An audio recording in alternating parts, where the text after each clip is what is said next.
Boa tarde! Estamos iniciando neste momento mais um programa Bastidores do Poder.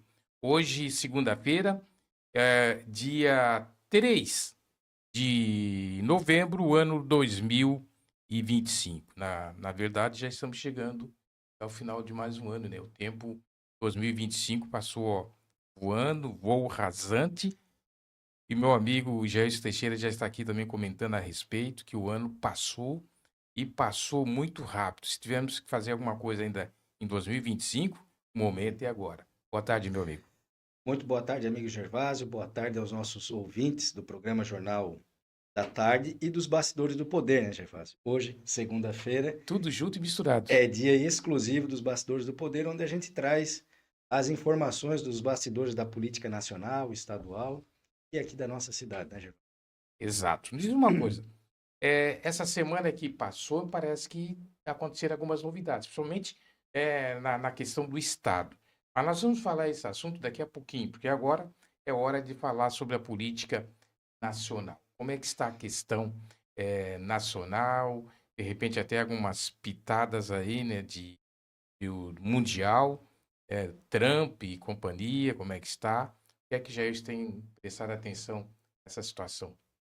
A nível internacional, Gervásio, ainda o governo brasileiro, a economia brasileira aguarda ainda a movimentação dos Estados Unidos referente ao tarifaço, né?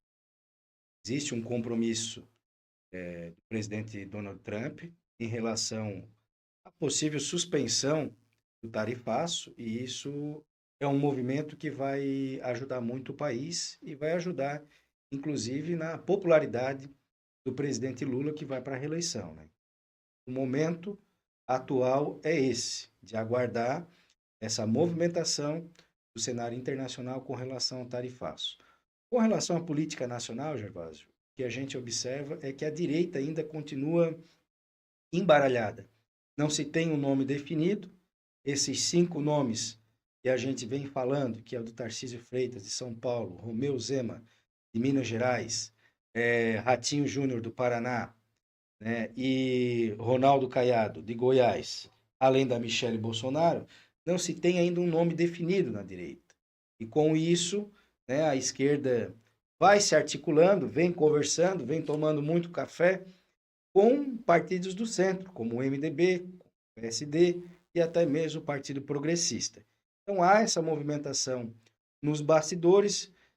A gente acompanhou uma declaração do final de semana do pai do Ratinho Júnior, que é o apresentador Ratinho, dizendo que tem uma amizade muito próxima com o presidente Lula e de que se o Lula for para a reeleição, o filho provavelmente não disputará contra. Então, é uma declaração que gerou preocupação para Gilberto Kassab e tem na manga um outro candidato, caso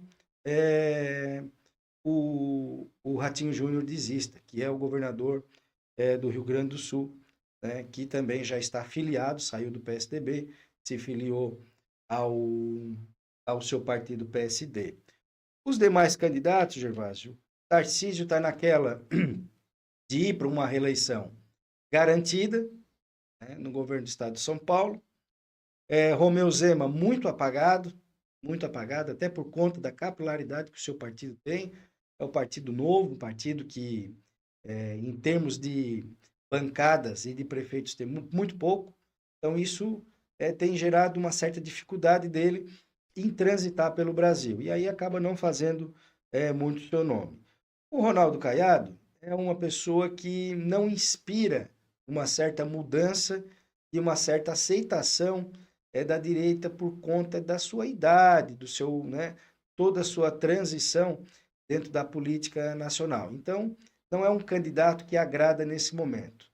E por fim, nós temos a Michele Bolsonaro, que é a esposa, né, do Bolsonaro, que volta e meia dá uma declaração no sentido que quer participar ativamente do processo eleitoral da majoritária em 2026, porém, o marido Bolsonaro ainda acredita que tudo que ocorreu e que está acontecendo vai ser anulado e que ele ficará apto para concorrer às eleições. Então, ela continua ainda segurando, né? Segurando. Eu, né, já falei em outros momentos aqui que, para mim, eu acho que a melhor chapa seria Tarcísio na cabeça e Michele de vice. Não porque eu considere os dois como grandes políticos, e sim, mas eu acho que seria um equilíbrio para combater o projeto da esquerda que vem crescendo a cada dia, né? Como eu falei, o Lula é um político muito habilidoso, uma pessoa muito esperta e que possui trânsito em todos os partidos, exceto o PL. Então ele vem conversando muito com o MDB, que tem dois poderosos ministérios, né, que é o Ministério do Planejamento e o Ministério da Infraestrutura, né, vem conversando com a cacicagem do MDB e com certeza, na pior das hipóteses, o Lula vai rachar o MDB, assim como também vai rachar um pouco o PP, vai rachar um pouco o PSD. Essas movimentações que ele tem feito têm sido nesse sentido. Até porque, Gervásio, o voto para presidente da República é um voto que não é um voto conquistado. Digamos que é um voto da pessoa, é um voto que não se questiona muito. Geralmente, o voto que a gente conquista e que dá para mudar, às vezes é o voto do governador, o voto do senador, do deputado federal, né, o estadual um pouco, mas o presidente da República, geralmente a pessoa já tem na cabeça, não, eu vou votar no Lula, eu vou votar no Bolsonaro, eu vou votar na Simone Tebet, no Ciro, enfim. Então é um voto que não precisa de uma ampla coligação a nível nacional. Ele consegue entrar nas casas de forma sem precisar ter essa ramificação de partidos e de lideranças políticas. É óbvio que é importante, né, ter essa plataforma. Por quê? Para eles poderem ir nos estados, né, e fazerem os seus palanques, né, para chegar lá e ter palanque político. Bom, eu tenho notado que em vários comentários, né, e sempre a tua participação, Bastidores do Poder, no Jornal da Tarde e tal, os nomes que são citados são sempre os mesmos para presidente da República. O que está acontecendo com o Brasil? Que antes apareciam nomes e mais nomes, agora fixou nesses que a gente dá a impressão que nenhum desses aí vão a não ser o Lula e mais um ou dois nomes. O que está acontecendo com a política do Brasil? Na verdade, ô Gervásio, há um desinteresse a nível nacional pela política, né? Tudo que aconteceu desde a época dos principais escândalos ali, então, mensageiro, venda de jogo, etc., golpe e tal, os bons, né, as pessoas boas que estão querendo realmente uma mudança a nível nacional, estadual e municipal, têm deixado um pouco de lado, né, a política por causa desses escândalos, né, por causa dessas situações e também um pouco também pela interferência do judiciário nas ações do executivo e do legislativo, né? Hoje em dia, um prefeito com patrimônio, né, corre o risco a qualquer momento, por erro, de um ordenador primário, de um secretário lá que pagou uma nota ou que fez um processo licitatório irregular, ele está respondendo, está sendo, tendo seus bens bloqueados, recursos em contas sendo bloqueados por conta de uma ação de um terceiro. Então, isso vem fazendo com que o cara que tem patrimônio, que tem uma ideologia à frente, que está querendo realmente ter mudança, ele acaba se recolhendo e aí apostando no menos pior. E aí vai sobrando essas pessoas para votarem. Isso acontece também aqui em Bituba. Cuba, a nível de estado, a nível federal também. Os bons realmente têm mantido uma certa distância das eleições. Isso quer dizer o quê? É que um prefeito, um governador, até mesmo o presidente da República, ele não pode confiar em ninguém. Ele tem que estar sempre atento, sempre ali em cima e ele pessoalmente fiscalizando, é isso? Mesmo assim, Gervásio, a gente tem aqui, né? Às vezes a gente acompanha os prefeitos aqui da nossa região que estão de processo em Tribunal de Contas do Estado. A maioria já estão aí com de 8 a 15 processos só desse ano. Processo que o secretário foi lá fazer uma licitação, fez irregular. Aí uma empresa, um cidadão, um vereador vai lá e denuncia e bota o prefeito junto. É o ordenador primário também, ele que assina junto. Então isso aí tem desgastado e tem afastado muitas pessoas das eleições, de concorrer, de se envolver na política. e até momentos em que o prefeito tem a sua casa violada pelo Poder Judiciário, pela polícia, um mandado de busca e apreensão, Às 6 horas da manhã. naquele horário de sempre, quando o galo canta. Então, e às vezes o prefeito não está nem sabendo. Às vezes o prefeito não está nem sabendo e é pego lá, né? Numa operação dessa, que às vezes no final acaba sendo analisado e que o prefeito não teve qualquer envolvimento, mas o impacto político e emocional que ele teve jamais será reparado, né? Por conta, mesmo ele sendo inocentado, mesmo sendo apurado qualquer, que ele não houve qualquer tipo de irregularidade, esse abalo emocional e político jamais passará. A política nacional, a política do Brasil, ela corre o risco de algum dia voltar ao que era antigamente, o prefeito, os administradores serem indicados? Não, eu acho que a gente não vai ter mais esse processo. Eu acho que, Gervásio, essa polarização que a gente está vivendo, que é a direita versus esquerda, esquerda versus direita, e não se discute projeto, né? Não se discute melhoria para o país. O que a gente observa é a discussão é bater no Lula ou bater no Bolsonaro. O Lula não fez, o Bolsonaro não fez. Não há uma discussão de um projeto macro para melhorar a qualidade de vida, geração de emprego e renda, a questão de saúde, educação, não há essa discussão no Congresso. Há uma discussão somente de quem atira melhor. E eu acho que essa eleição de 26, vai ser a última, sim, polarizada. Essa polarização, ela surgiu quando realmente o Bolsonaro foi candidato, que daí ele conseguiu resgatar a direita que estava adormecida há muito tempo. Né? Existia uma direita lá, mas os extremistas estavam adormecidos. Ele conseguiu resgatar, trouxe para o fronte, e aí montou um projeto muito forte. E também aí a esquerda, que depois de o Lula ter saído da prisão, também se fortaleceu, era a hora e tal, também conseguiu acender a chama da esquerda e aí polarizou. De lá para cá não se discute melhor projeto. Se discute se a esquerda vai ganhar ou se a direita vai ganhar. Essa é a discussão hoje no Brasil. Hein? O brasileiro, o eleitor brasileiro, ele está mostrando que ele está sem nenhum interesse pela política do país?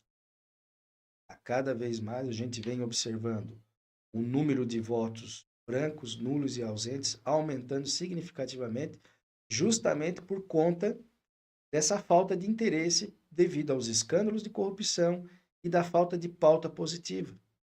As pautas hoje são rasas, elas só vêm discutindo que é o projeto pró-direita e pró-esquerda, pró-direita, pró-esquerda. Não se discute mais.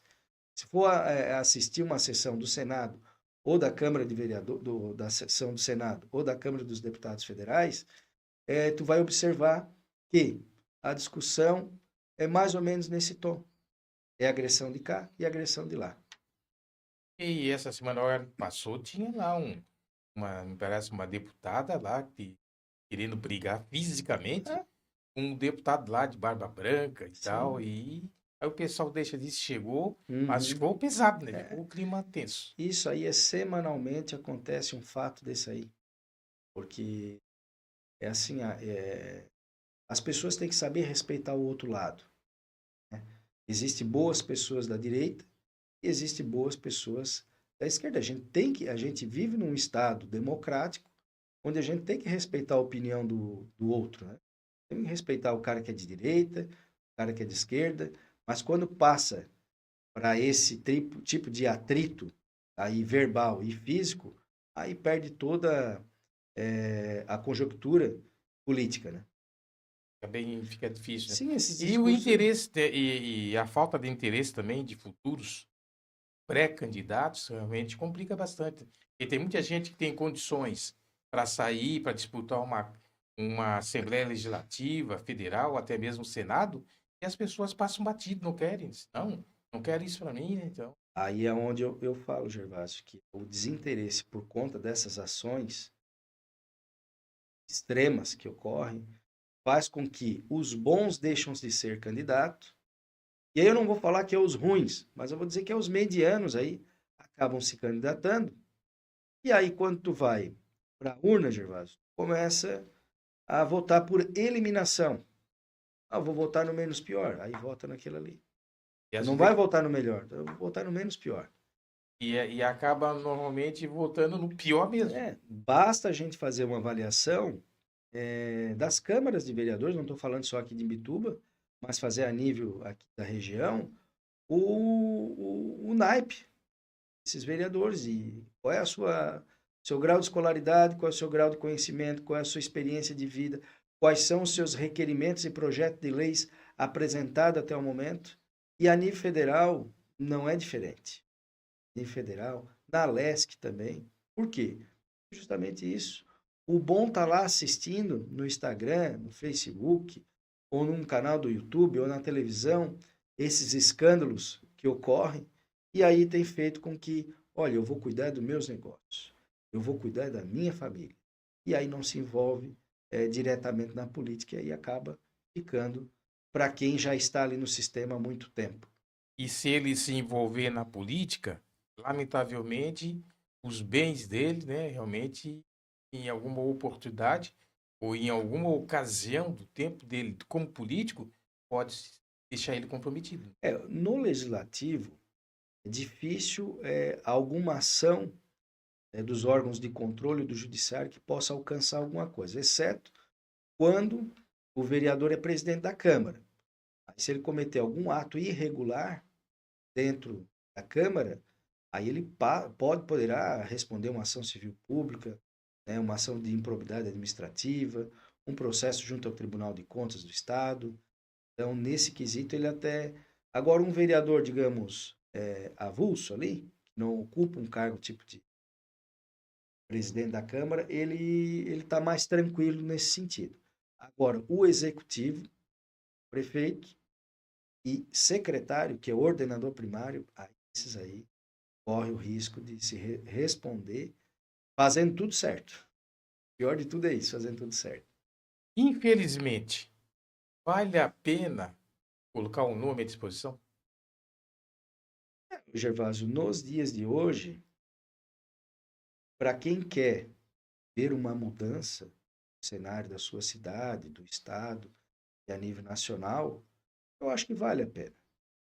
E se a gente ficar com esse entendimento que não vale se envolver por conta que os extremos estão ali, porque nada acontece, porque eu vou para lá, vou ser uma voz sozinha e nada vai acontecer, aí aquele grupo que sempre se elege, aquele grupo do nada faz e nada acontece, está lá para trocar apoio político por vaga na prefeitura, no governo do estado ou no governo federal, aquele grupo acaba ficando e aí acaba engessando as coisas, não evoluem para os menos favorecidos. Então eu acho importante o envolvimento, inclusive das mulheres, né? E também a gente tem observado que com o passar das eleições vem diminuindo significativamente o número de vereadoras, deputadas, governadoras, senadoras, né? Aqui há exemplo de Imbituba, que não temos nenhuma vereadora, né? Houve candidatas bem votadas, mas não conseguiram atingir o índice para se eleger. Bom, a gente já, em alguns anos aí atrás, a gente já viu participações de pessoas envolvidas na política de famílias, né, tradicionais da política do país.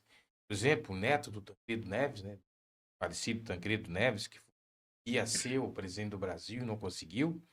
E o João Campos, né, lá de Pernambuco, também um garoto que começou a subir e de repente está estacionado.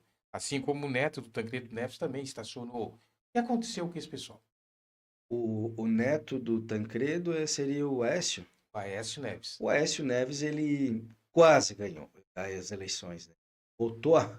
Chegou a botar a mão na faixa para assumir, porque a Dilma, naquela época, ganhou por um dedinho.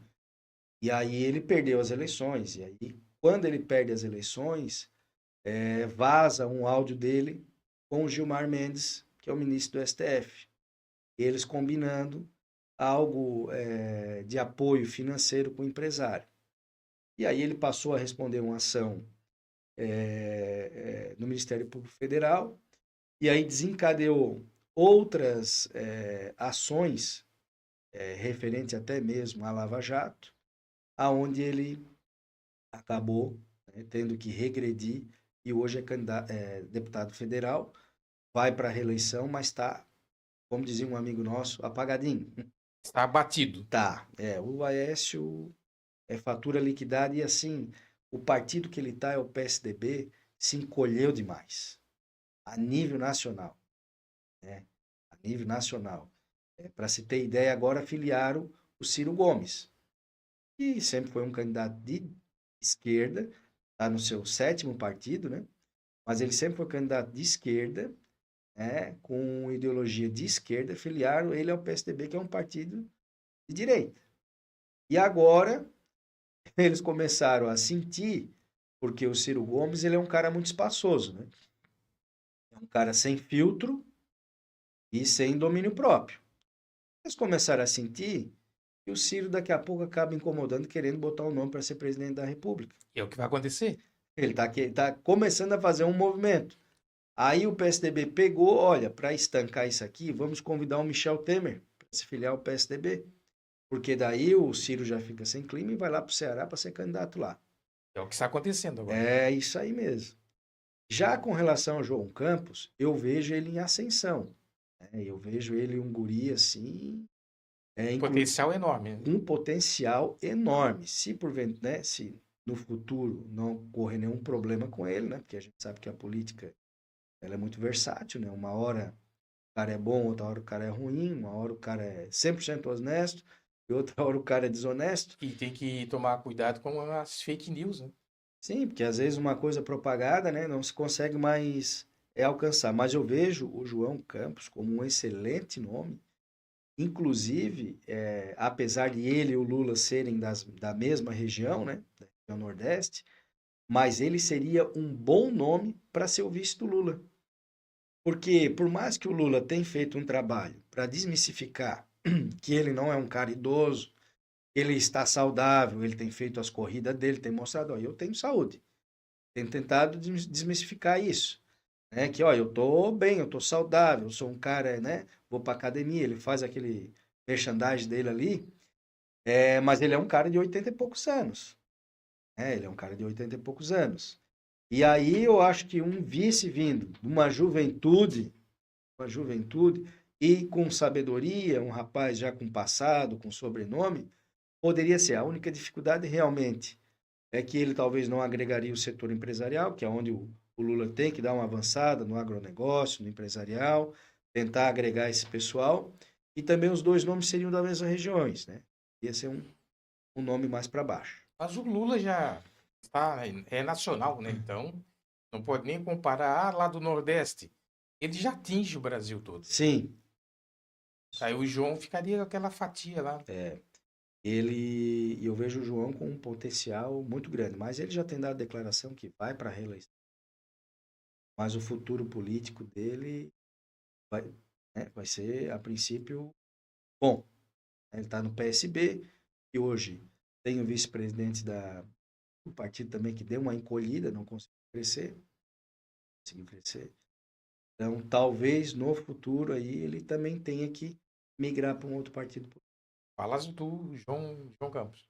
Isso. E o Aécio é lá mesmo e não tem mais... O Aécio ia à Câmara Federal novamente, ele tem o seu capital político, né?